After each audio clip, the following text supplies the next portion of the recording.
Om Sadashiva Samarambam Shankaracharya Madhyamam Asmadacharya Paryantam Vande Guru Paramparam Om. Então, a renúncia só faz sentido quando ela é genuína. Ela não é somente uma renúncia exterior, né?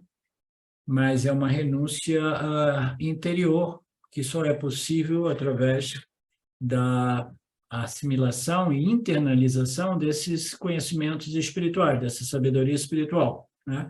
Somente então eu cancelo, neutralizo os meus desejos, né? Desejos e medos, né? Ele só pode ser queimado no fogo deste conhecimento, né?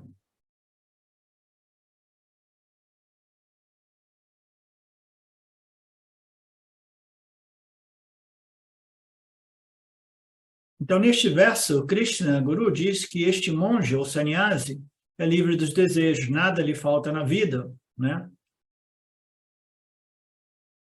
Aquele que tem dominado o domínio sobre o corpo, mente e os sentidos, né? O complexo corpo-mente, através de suas sadhanas, de suas disciplinas.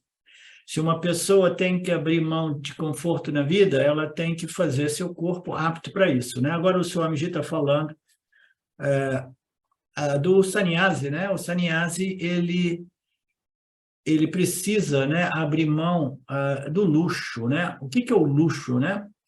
O luxo é uma coisa que muitas vezes, né, aprisiona, né, o ser humano, porque eu não quero abrir mão mais dos meus confortos, da minha zona de conforto, né? Essas coisas, né? Então, uma pessoa que dominou o corpo, os órgãos dos sentidos e a mente, ela é capaz de abrir mão desses confortos da vida, né? Essa zona de conforto. E para isso ela precisa de uma preparação principalmente mental, né? Não, tudo bem, né? Eu vou abrir mão de tudo isso, né? Às vezes a gente toma uma decisão, né? Sem avaliar ou pesar tudo, mas intuitivamente a gente sabe que essa é uma direção da minha vida, né? De simplificar, renunciar, sair do mundão, né? E algumas pessoas dizem, não, eu vou viver debaixo de uma ponte, mas eu quero deixar o mundo neste momento. Ninguém deixa o mundo, porque debaixo da ponte também é o mundo, né? Mas no sentido, né, das minhas interações com o mundo, né?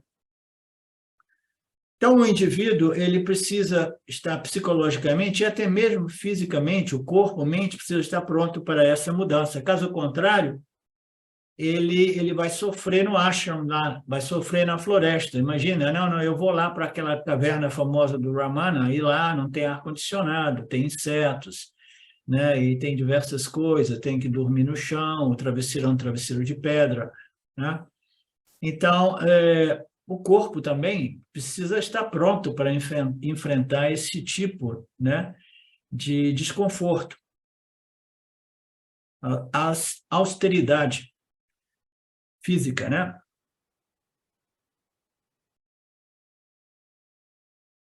Às vezes você está pronto mentalmente, mas não está pronto fisicamente. Portanto, aquele que quer deixar o grihasta para se tornar um sannyasi deve também estar pronto, não somente mentalmente, como fisicamente. Ambos.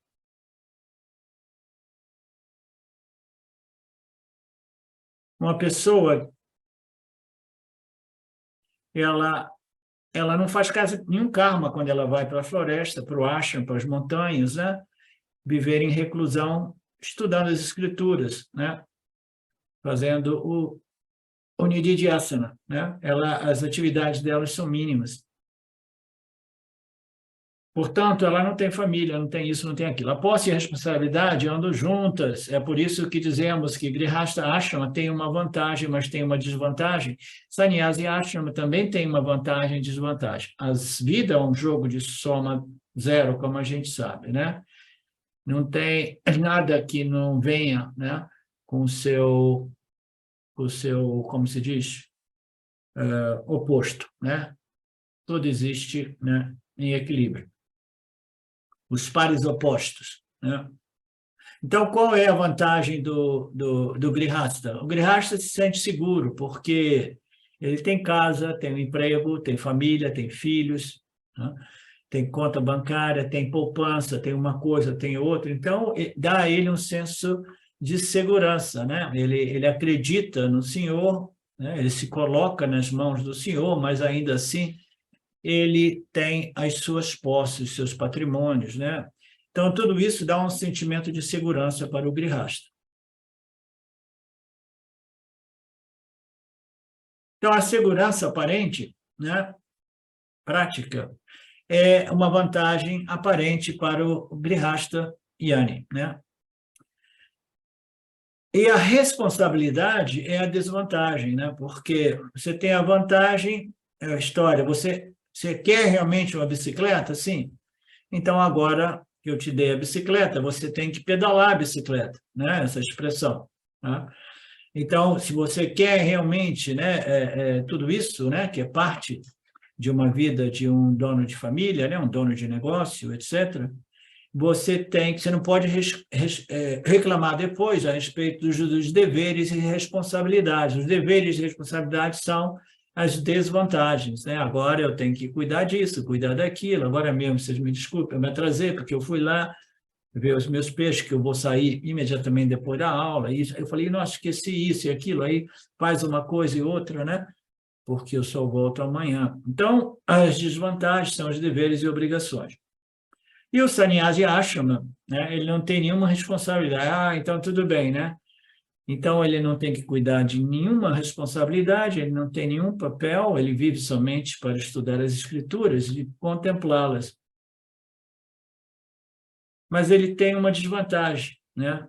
Ele não há segurança nenhuma. O sannyasi se entrega nas mãos de Deus, né? Sannyasi, principalmente o sannyasi dentro do contexto da cultura védica, né? Ou ele está num desses ashrams, ele já não existe, né, como pessoa cívica, né? Ele já rasgou os documentos, ele não pode voltar atrás. Ele já é um invisível dentro do contexto social, mas ele não tem nenhuma segurança, né? Se alguém, né, der a ele um prato de comida, ele come. Se ninguém der um prato de comida, ele não come. Ah, não, mas agora eu consegui um ashram que me acolhe e eu estou conseguindo uma ou duas refeições por dia. Então, tudo bem, você deu sorte, você conseguiu um ashram, né? Porque a maioria desses sannyasins, eles vivem nas ruas como sadhus, dependendo dessas instituições que dão para eles um prato de comida, né? Aqueles bem simples mesmo.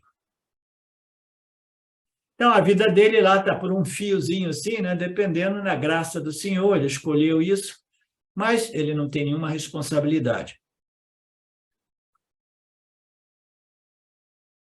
E aqui tem um outro verso de um outro texto que não sei porque está escrito em sânscrito. Aquelas pessoas que me veem como não diferente delas oferecem adoração por habitando em mim. Eu cuido do yoga e da proteção daqueles sempre firmes, né? Então, é um verso... aqui não tem... É do Gita, é do Gita. É do Gita? Não, é porque está muito modificado esse Gita. 9:22.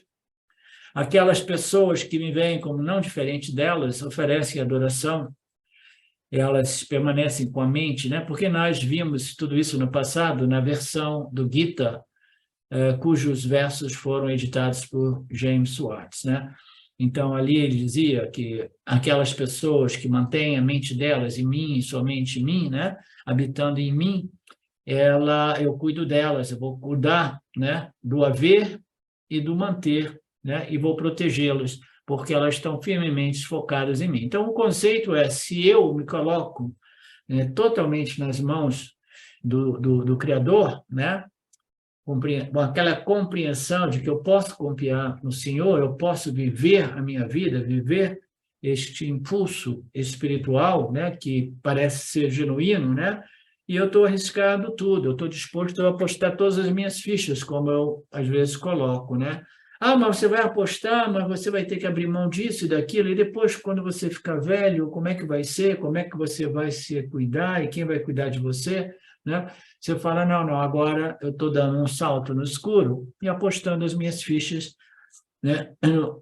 Que o Senhor, que o Lorde vai cuidar de mim, né? Então, é um tipo de life insurance, de seguro de vida, né? É meio diferente, mas é assim, né? E o Krishna Guru, ele fala no Gita, né? Aquele que realmente se entrega a mim, eu vou cuidar das necessidades, né? E do haver e do manter de tudo aquilo que vocês precisam. Confiem em mim, né? E aí, como eu já contei algumas vezes isso para você, um aluno meu, né? Que já não está entre nós, uma vez ele me disse mas como é que é essa história, né, Arlindo? Como é que é essa história? Porque eu já me entreguei, mas ainda assim eu tenho esposa e filhos, e eu tenho que pagar todas as contas, né? Mas a minha mente só está no Gita, e eu quero somente viver isso, escrevendo sobre isso, compartilhando isso, estudando isso.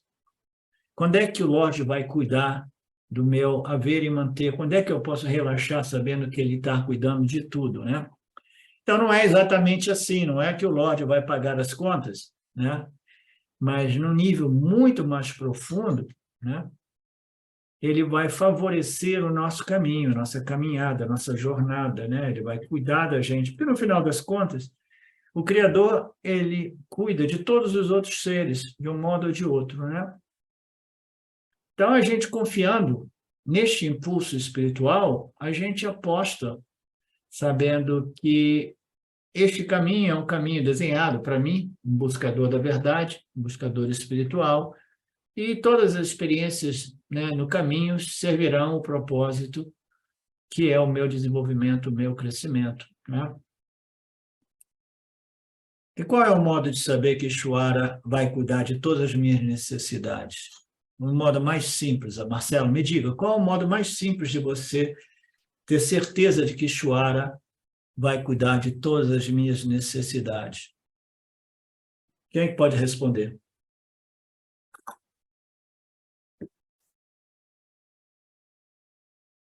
Saber que eu não sou o corpo, mente, né?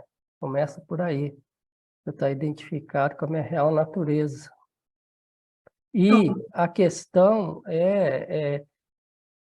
tem a ver com o Prarabdha Karma também, eu acho, porque o que tudo é Ishvara, tudo acontece conforme os desígnios dele. Eu acho que se a pessoa é inclinada a isso, está realmente identificado com a real natureza, ela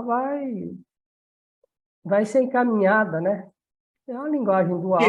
Sim, nada, tudo isso que você diz é válido, mas no contexto do que eu estou falando, questionando aqui, perguntando, qual é o modo mais simples para mim saber que Ishvara vai cuidar de todas as minhas necessidades?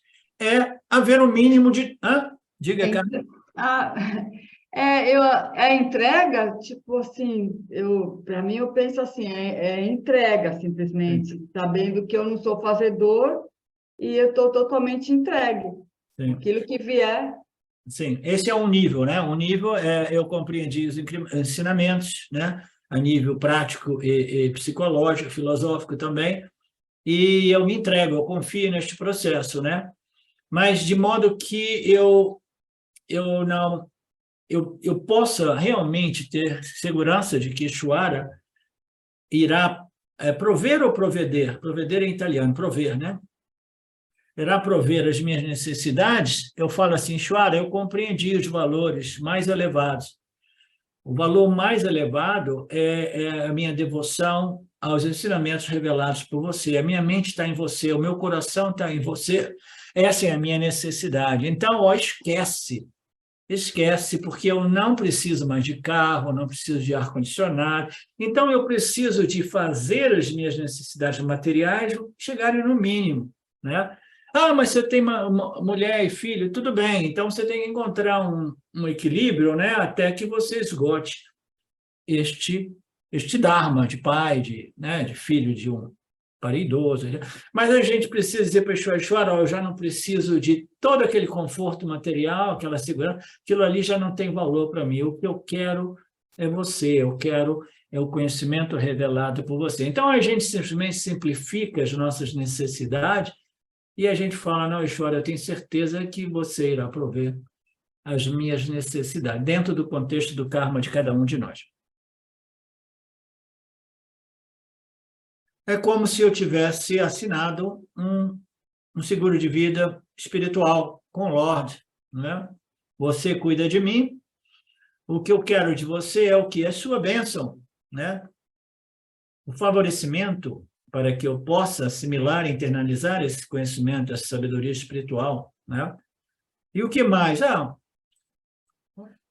Um cantinho para dormir, né? Qual é o valor maior? Uma mente satívica, pacificada, de modo que eu possa fazer o meu trabalho espiritual, né? E o que mais? E o carro? Não, o carro eu já abri mão. E o ar-condicionado? Nada disso tem valor para mim, né? E aquela casa bonita? Não, deixei para os filhos, né? Então, nesse sentido, você é como se você tivesse obtido um seguro espiritual, uma proteção. Mínimo de atividade necessária para a manutenção do corpo e sem apego, já que ele não tem responsabilidades familiares, nem mesmo responsabilidades sociais, então parece mais atraente a história do sannyasi ashrama, né? Então, o sannyasi ashrama temos que saber, é uma morte civil. O que é isso? Não, você vai deixar de existir, você vai perder o seu nome. Então, o nome da Carmen Miranda é jogado no lixo, né? E agora ela vai receber um nome que vai ser um nome sânscrito dado por um guru Kshiya, né? Então, ela não existe mais como a Carmen Miranda, ela não tem mais CPF, não tem nada disso, né? E qual é a vantagem? Nenhuma responsabilidade social. Mas eu gosto de política, eu quero voltar. Não, você já não pode voltar. Você não tem dever e obrigação nenhuma em relação à sociedade. Por quê? Porque agora você é uma sannyasi. Tudo isso são distrações. Agora, como sannyasi, você não quer se distrair muito, não.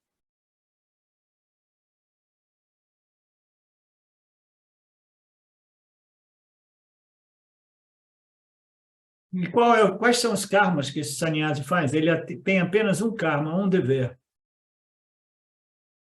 Bhagwan me deu um corpo e eu sou o administrador desse corpo, portanto, até que o meu parabada termine, se esgote, eu preciso cuidar desse corpo. Não que seja de minha propriedade, porque eu não criei, mas o Lorde criou, esse corpo é o meu templo, é o templo através do qual eu faço o meu trabalho espiritual, eu tenho que cuidar desse corpo, né? Então, fazer pelo menos um banho por dia, né?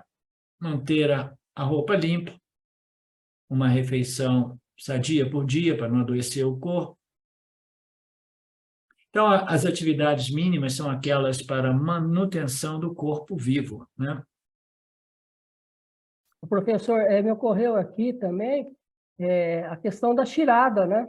Da fé nas escrituras, que ele diz em várias passagens que ele vai cuidar. Então, se eu tenho fé nas escrituras, eu tenho que realmente me soltar totalmente, e essa renúncia, né? A identificação mesmo. Que eu que estou no controle, eu vou fazer, eu vou conseguir me sustentar. Eu acho que a tirada cabe bem aí também. Não, a confiança nas escrituras, né? Ela é fundamental neste processo como um todo, né? Agora, você se lançar na mão do Senhor, né? Abrindo mão da sua condição de grihasta, né? Que oferece tantas seguranças, né? Ela requer também que você tenha aquela força, né? De se lançar sem expectativas irreais, né? Porque Ishvara não é uma pessoa que assinou um contrato com você, que diz, eu vou pagar suas contas, isso e aquilo, entendeu? E ele é um facilitador, ele é um sistema, né? Agora, as suas ações são as ações de Shravana, Manana e Nididhyasana, e o seu objetivo é o autoconhecimento firme e presente, sempre presente, né? Então, o que ele vai produzir para você? Ele vai facilitar este processo, porque ele é o sistema facilitador, não é uma pessoa que vai assumir uma simpatia a respeito de você, né? Você confia neste processo, você confia nas escrituras, você compreendeu que Ishwara é o sistema, e eu agora estou vivendo para uma busca que é a mais elevada da experiência humana, que é autoconhecimento e libertação, né? Então, é naturalmente que o universo irá te favorecer, né? Mas não é uma pessoa que está cuidando de você. Então, você precisa desenvolver essa compreensão de Ishwara como esse sistema e do valor desta nova busca. Lembra das buscas humanas? Segurança, né? Prazeres sensoriais, né? Melhoramento psicológico, observação do Dharma, né? E a quarta, que é a última, que é uma rara busca humana, é a busca pelo autoconhecimento e libertação. Então, quando a gente chega nesta busca humana, né? Naturalmente, nós temos as forças mais elevadas, né? Da criação, né? Nos favorecendo, porque esta é a lei, né? Karma, causa e efeito, ações, esforços e o processo através do qual os meus esforços se frutificam, né? Sem expectativas fantasiosas ou irreais, né? Eu me coloco nisso, compreendendo que qualquer que seja o resultado, né? Vai ser o resultado melhor para mim, né?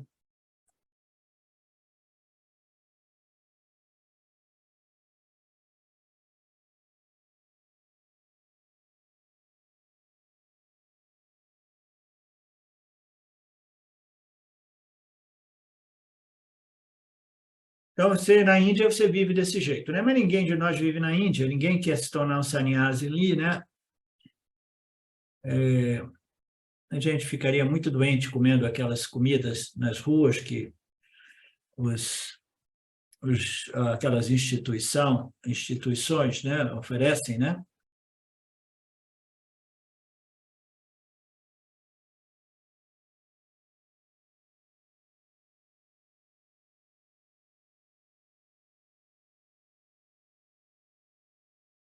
Então, lá em Tiruvannamalai, a gente via muito frequentemente essas pessoas, essas instituições indo lá para oferecer o alimento esmola, né, o bhiksha, né? E quase sempre é uma coisa muito simples. Para simplificar ainda mais, eles cozinham arroz de terceira qualidade, junto com um pouco de dal, mistura assim e joga um chapati em cima. Então, até mesmo do ponto de vista nutricional, né, é um alimento pobre, né? Muito embora, né, o arroz com dal, o arroz com a lentilha amarela, ela tenha, né, mas são magrinhos, são fraquinhos, né, mas ainda assim aquela é uma condição, a condição dos sannyasis de rua. Aqui o Swami fala um pouco disso, né? Você não pode nem escolher qual é o Bhiksha. Imagina, chega um carro lá, uma caminhonete dando Bhiksha, e eu falo assim, pô, mas você vai me dar só arroz com dal hoje? Não. Você tem que aceitar o que é. Hoje é o que é. É crepe de lentilha e basta, né? Então, amanhã é uma panqueca chamada de dosa. Então, um dia é arroz com dal, outro dia é dal com arroz, né? A variação é essa.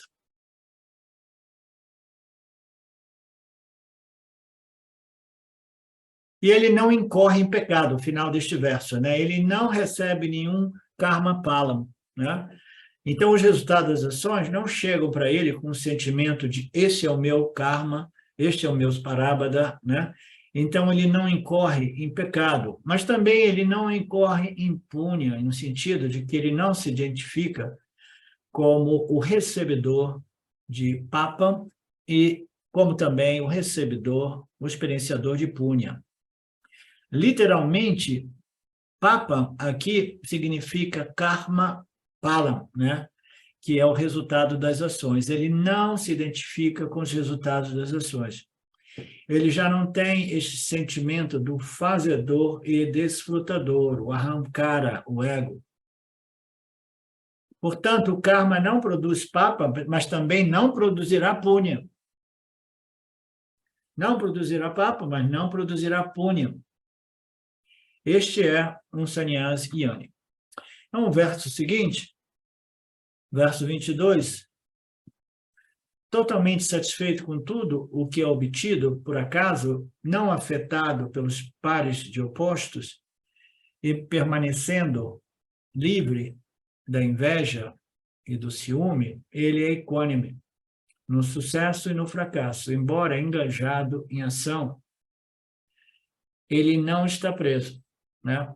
Então, este é o verso que eu pensei que fosse o anterior, mas não, este aqui é um verso que tem uma mistura de ambos. É tipo uma descrição tanto do Grihasta, pode ser interpretado como um exemplo do Grihasta ou um exemplo de um sannyasi ashrama, né? Totalmente satisfeito com tudo que é obtido por acaso, não afetado pelos pares opostos e permanecendo livre da comparação, da inveja, dos ciúmes, ele é equânime no sucesso e no fracasso. Mas aqui ele fala, ele é satisfeito com tudo que é obtido por acaso, né? Então é um yani e ele não faz nada, mas as coisas ocorrem, ele não é afetado pelos prazeres e dores, né? Os pares de oposto. O que são os pares? Todo o universo é uma expressão de pares opostos, né? O amor e o ódio, né?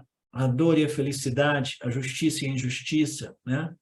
Tudo que ocorre é interpretado pelo intelecto humano e ele aparece como em relação aos seus opostos, né? Então, os pares opostos é um outro modo de compreender que a vida é feita de prazeres e dores. Esses são um dos pares opostos, né? Outro par oposto é o bem e o mal, o dharma e o adharma, né? Mas, fundamentalmente, são prazeres e dores. O yani, ele é satisfeito com tudo e não afetado pelos pares opostos. É livre da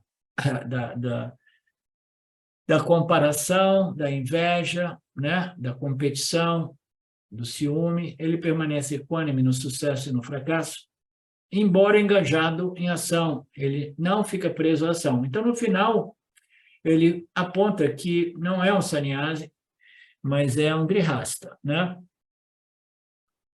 Então, este verso pode ser considerado como um verso que descreve o Grihasta Yani, mas também pode ser considerado como um verso descrevendo o Sannyasi Yani. Em ambos os modos, ele pode ser interpretado. Shankaracharya escreveu os comentários dizendo que este verso é uma descrição do Sannyasi Yani. Okay? Mas isso também pode ser considerado, este verso também pode ser considerado uma descrição do Grihasta Yani. Eu vou considerar aqui como a descrição de um Grihasta, porque a pessoa tem que seguir a maioria aqui. A maioria das pessoas são Grihastas, então o Swamiji fala, eu não vou interpretá-lo como sannyasi ashrama, né? Como fez o Shankaracharya em seus comentários, em suas escritas, né? Eu vou interpretá-lo como a descrição de um grihasta, né? Por que Shankaracharya teria considerado uma descrição de um sannyasi, né? Eu gostaria de ter visto essas exposições, mas o Swami não toca nesse assunto, né? Mas eu devo confessar que quando eu li, eu fiquei meio confuso no início, aí eu vi que o desdobramento do Swamiji ressaltava esta confusão, né? Porque ele é satisfeito com tudo que é obtido por acaso. Por acaso significa ele não fez nada, né? Ou ele não se sente o fazedor de nada e ele está satisfeito, né? Ele não é afetado pelos prazeres e dores, livres, né? Livres da competição, da inveja, do ciúme, equânime. Mas, no final, ele nos dá uma indicação de que este indivíduo, né, ele permanece engajado na ação, mas, ao mesmo tempo, livre dela. Portanto, interpreto desta maneira, mas ambas as interpretações estão corretas. E qual é a atitude dele na vida? totalmente satisfeito com tudo que é obtido por acaso. Ele acolhe tudo o que acontece na vida sem aquele sentimento de que eu fiz isso acontecer. Né? É incrível como pessoas boas são iludidas pelo ego. Né? Eu estive recentemente, né, visitando alguns familiares, pessoas muito boas fundamentalmente, mas com esse ego que tem aquele perfume de vaidade, arrogância, mas acima de tudo de ignorância, de falta de compreensão, de achar que sou eu que faço as coisas acontecerem, né? Isso é tão pervasivo na mente humana. Não, eu que faço, eu controlo meu destino, etc, etc. Não, aqui ele diz, ele acolhe tudo o que acontece na vida como resultado do seu prarabdha karma, mas ele não se sente o fazedor, o controlador, né? Ele não acredita que isso seja simplesmente os produtos, né, de suas ações. Existe uma variedade, né, a diversidade de outros fatores corroborando para o meu prarabdha karma. Eu estou satisfeito com aquilo que vem. Por quê? Porque eu sei que é a frutificação do meu prarabdha karma. Ah, então é você que fez? Não, não é bem assim. Eu já não tenho o sentimento de estar fazendo isso, e muito menos o sentimento de posse a respeito do prarabdha karma. Eu compreendi que isso faz parte, né, do processo de uma alma individual, né, que percorre diversos nascimentos, colocando as ações e produzindo sanchitas que permanecem, né, suspensas, né, não manifestas, esperando os momentos, né, para frutificarem. Ele compreende que os acontecimentos de nossas vidas não estão sob o meu controle. Esta é uma lição muito importante que devemos lembrar ao longo de toda a nossa vida. O meu futuro não está sob o controle de mim. O meu destino não está sob o meu controle. Aqui o Swami, para aliviar a barra, ele falou, não é totalmente controlado por mim. O meu futuro não é controle, eu não tenho controle a respeito do meu destino, ponto. A gente poderia retirar isso totalmente sem ofender ninguém. Né? Por que eu estou dizendo isso? Porque, no máximo, o que a gente faz é colocar respostas aos estímulos da vida de acordo com aquilo que a gente gostaria, né? Mas sabendo que nós não temos nenhum controle. Né? Porque o karma é um sistema, uma lei muito complexa. Né? Ela opera ao nível individual, ao nível coletivo, ao nível universal, né? ao nível interpessoal, na estrutura, né, do meu condicionamento, do meu swadharma. Né? Então, compreendendo a complexidade dessa lei chamada karma, ele sabe, eu sou um pequeno fator entre tantos outros. Eu não tenho controle a respeito do meu destino, mas ainda assim eu sei que eu posso influenciar o meu destino. Como assim? Como assim? No passado, eu me tornei Carmen Miranda porque eu queria ser uma pessoa famosa. Né? E aí eu me tornei a Carmen Miranda. Mas hoje não, hoje eu não coloco ações com o objetivo de ser uma pessoa famosa.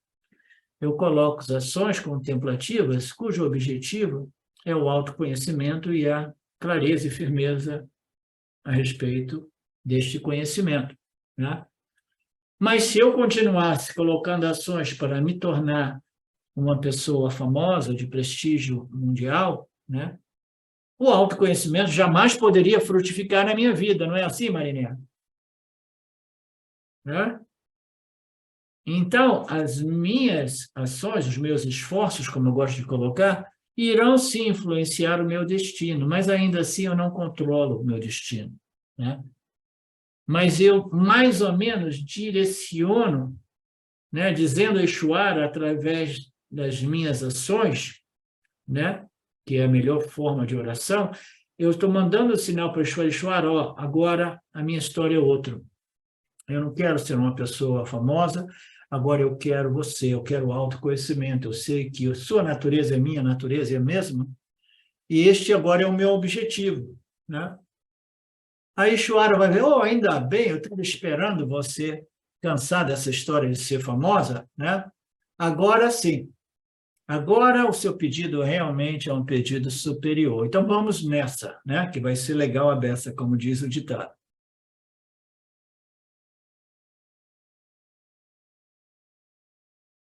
É uma lição muito importante. Eu não controlo o meu destino, eu apenas o influencio na medida que eu desenvolvo valores e desejos superiores, né?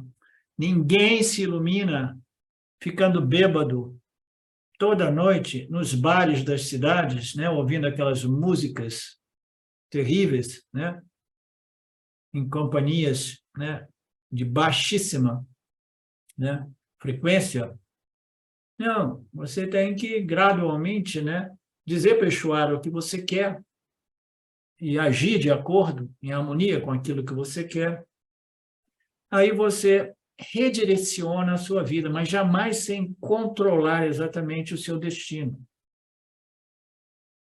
Mas a gente não perde nada, porque esta elevação espiritual é algo, diferentemente dos outros ganhos mundanos, é algo que a gente não perde. Eu redirecionei minha vida, não quero ser uma pessoa rica, famosa, prestigiosa, né? Eu quero ser uma pessoa sábia espiritualmente, né? Então, tudo bem. Tá? Então, eu vou desenvolvendo essa sabedoria e mesmo que eu não conclua o meu processo espiritual neste nascimento, ainda assim eu não perdi nada disso. Enquanto que a minha fama, o meu prestígio, os meus patrimônios são perdidos no fim de cada encarnação. Então, essa é uma outra prova evidente de que este é um valor superior, é uma busca superior, é uma busca por aquilo que não é perdido toda vez que a gente perde um instrumento físico, né? É uma sabedoria que permanece retido na alma espiritual.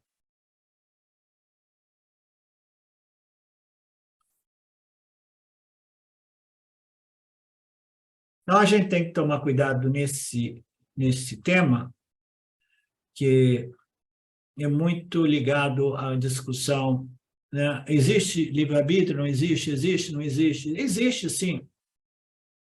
Né? Existe um livre-arbítrio, porque a gente faz escolhas a cada momento, mas as nossas escolhas podem ser escolhas equivocadas, ignorantes, ou pode ser escolhas sábias, né? Dependendo de nossas escolhas, a gente vai direcionando os nossos caminhos, né?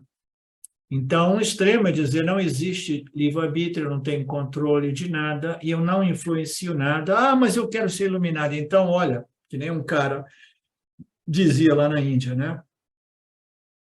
É aquele mesmo cara que eu citei antes, né? O Balsekar. Ele disse, não, você não consegue fazer nada, você não tem livre-arbítrio, você não é o fazedor, né? Ah, mas eu quero iluminação. Esquece, esquece, esquece. É uma loteria esportiva, tá? Simplesmente para com essa história de querer o autoconhecimento, a iluminação. Se o Ishvara quiser, ele vai te conceder isso, né? Eu lembro que quando a segunda vez, ou uma das vezes que eu fui lá, eu fiquei indignado com o cara. Eu falei, pô, que guru é esse que fala para você ir para casa e viver a vida mais naturalmente possível, sem fazer nenhum esforço para a sua elevação espiritual. Ishvara, se ele quiser, ele vai te conceder. Tudo acontece por acaso, você não é o fazedor e você não possui realmente livre-arbítrio, né? E o cara ficou famoso, né? Como um grande Jnani, né? Um grande Mahatma, com um ensinamento totalmente equivocado, né? Sem nenhum fundamento. Você entende, Marcelo? Perfeitamente. Não, eu tenho a capacidade intelectual de escolher o meu caminho, as minhas respostas. Então, eu posso influenciar, mas eu não controlo. Então, se eu disser que eu não tenho livre-arbítrio e que eu não tenho nem mesmo o poder de direcionar a minha vida, né? Que tudo ocorre por acaso, né? Então, eu sou um adepto da filosofia do determinismo, o fatalismo, né? Aquele que diz assim, não, né? Tudo ocorre acidentalmente, por acaso. Ah, sim, não, porque tem aquele cara que ele era deprimido, aí buf, ele se iluminou, tá vendo? Ele não fez nada. Que isso? Ah, Tchau Ramana não fez nada e se iluminou na idade de 16. Que isso, cara? Né? Abra sua mente, compreenda, né? Que a alma individual passa por diversos nascimentos, né? E se uma pessoa realiza, né, numa idade avançada, é porque ele já fez muito em outros nascimentos, né? Então, a gente não quer nem ir para o extremo de que, não, eu não tenho nenhum controle, tudo é uma loteria, é por acaso, se eu tiver sorte, vai acontecer comigo, a mesma coisa que aconteceu com o cara do Poder do Now, e aí eu vou, né? Eu começo a ir para o parque para ver se acontece uma luz e eu me ilumino lá. E eu tenho que ser deprimido. Eu vou fazer de modo a viver uma depressão profunda para ver se eu sigo o caminho do cara. E da depressão eu me ilumino, né? Nós somos macaquinhos de imitação, né? O ser humano, ele olha para esses modelos e fala assim, não, vou seguir exatamente, né? Então, este é um extremo. O outro extremo é dizer, eu sou o cara... Ah, agora a história é a iluminação? Então tá, eu vou ser o maior iluminado do mundo e me dá aí uns 2 meses, 3 meses, você vai ver. Eu vou fazer acontecer, né? Por quê? Porque eu sou super brilhante. Eu, quando quero uma coisa, eu obtenho, né? Ah, mas agora você está no campo espiritual, existem diversas leis e etc., né? Para isso. Mas, pô, você não me conhece, cara? Né? Eu sou um cara que realmente, né, realizo todo e qualquer desejo, seja ele material ou espiritual. Eu encontrei uma pessoa assim, com esta determinação e com essa arrogância, né?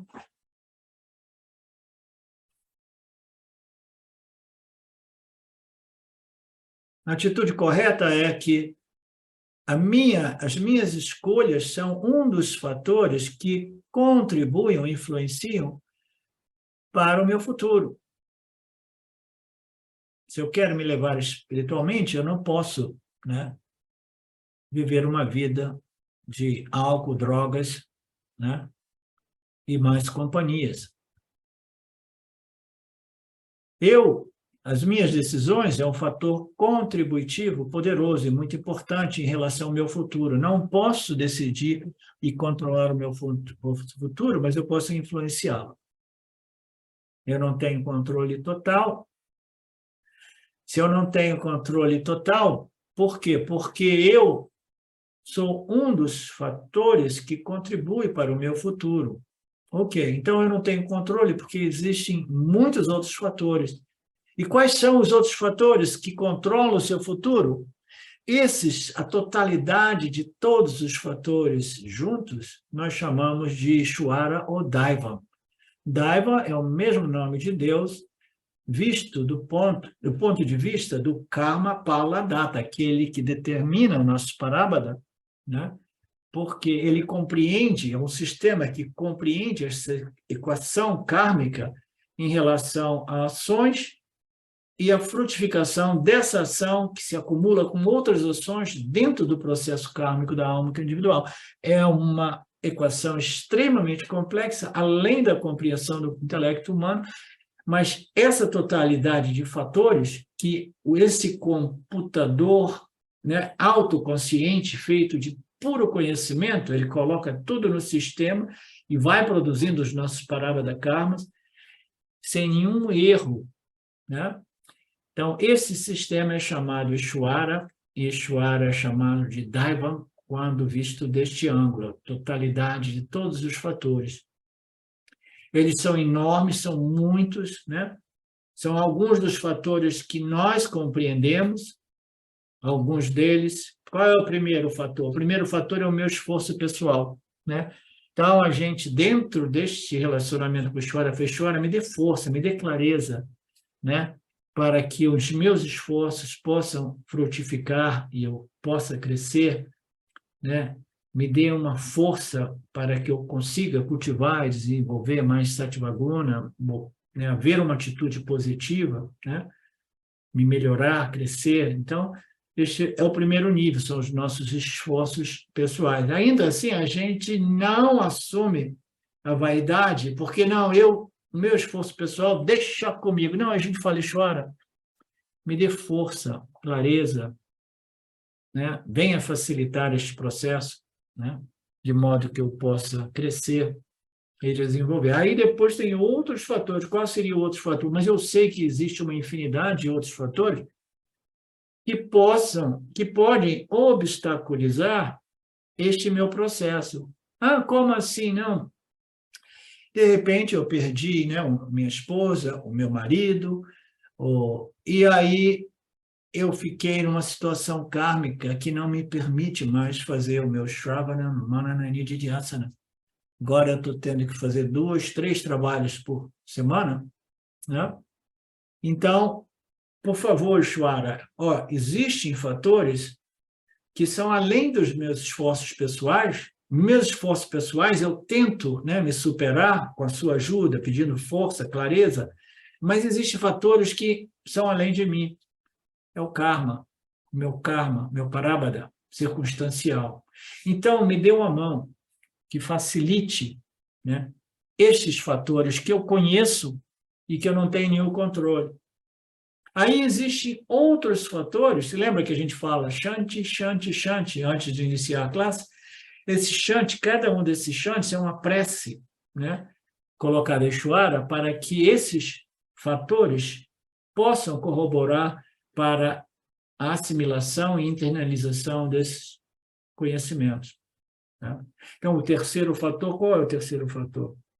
O terceiro fator são fatores que eu não tenho controle algum e que eu nem mesmo sei.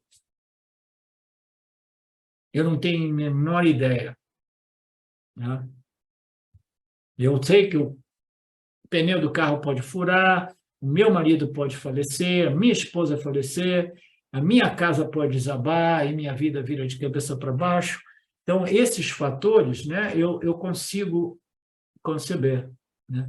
Mas existem fatores que eu não consigo nem imaginar, mas ainda assim nós sabemos que existem. Né? Existem fatores. Como assim? Existem fatores? Sim, ninguém sabe. A gente fala que, de repente, um asteroide pode, né, exterminar a vida no planeta, né? E parece que já ocorreu no passado, por exemplo, né? Existem fatores que a gente nem sabe, né? O asteroide, pelo menos, a gente sabe, mas existem outros que só a Ishvara sabe, né? Só a Ishvara sabe. Então, nós colocamos os 3 Shantis de modo que tanto os meus esforços pessoais sejam facilitados, né? E como também os obstáculos nesses outros 2 níveis, né? Ok, então a gente para por aqui e nós retornamos no sábado próximo, tá? Obrigado pela participação de vocês. Namastê. Om Purnamada Purnamidam Purnamudachyate Purnasya Purnamadaya Purnameva Vashishate. Om Shanti, Shanti, Shanti. Namastê. Obrigado, Lorde. Obrigado a todos vocês.